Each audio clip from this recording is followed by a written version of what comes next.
So we keep going with this, and 8 looks simple enough. We have integer n has at most 3 digits and equals the remainder when n squared is divided by 1000. So basically, if you have a number, you want it, when you square it, the last 3 digits to be the same as the original number.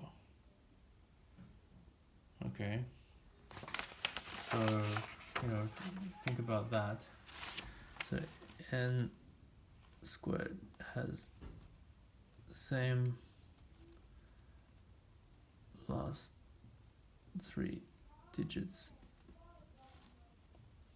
as n.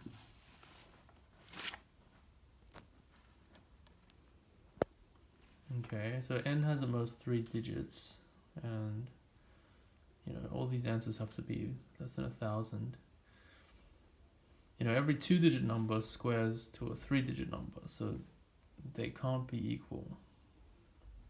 So we know n can't be 2 digits, and if it's 1 digit, it's going to be really small.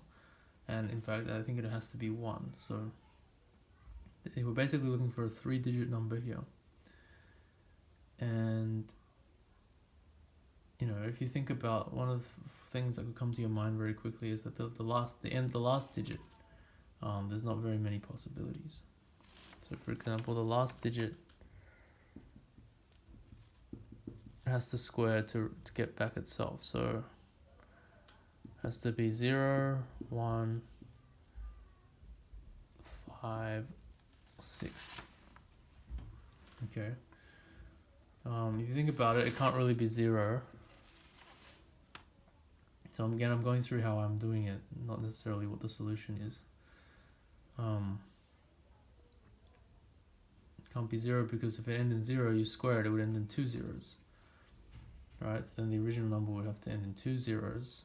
And then if you squared that, it would actually have more than 2 zeros. So it'd have to be 0. Or 1000. Okay. So then there's these other possibilities. And I guess you could keep thinking about it like this. But if you know modular arithmetic, so how you solve problems will depend on your context. Since we kind of just learned modular arithmetic in class, then we have another another context to approach this.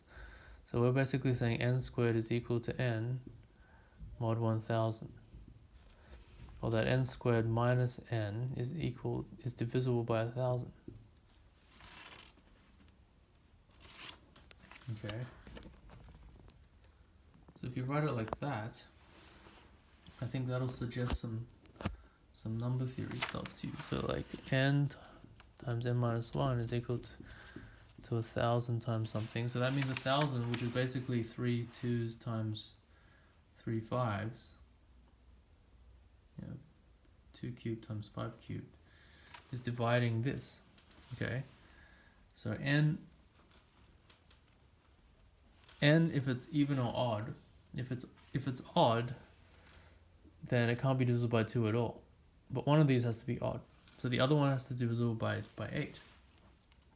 So, and the odd one has to be divisible by essentially 125, provided that it doesn't end. What I'm trying to say is that this drastically reduces the number of possibilities. For example, here, like n can't end in 1, right? Because if n ended in 1, then n minus 1 would end in 0. And n minus 1 would have to be divisible by 1000. Because if that ended in 1, it can't be divisible by 5 or 2. If n minus 1 is divisible by 1000, then it's less than 1000. It has to be 0. So n would have to be then 1. Okay, so that's the 1-digit case we thought of. So it can't be actually 1.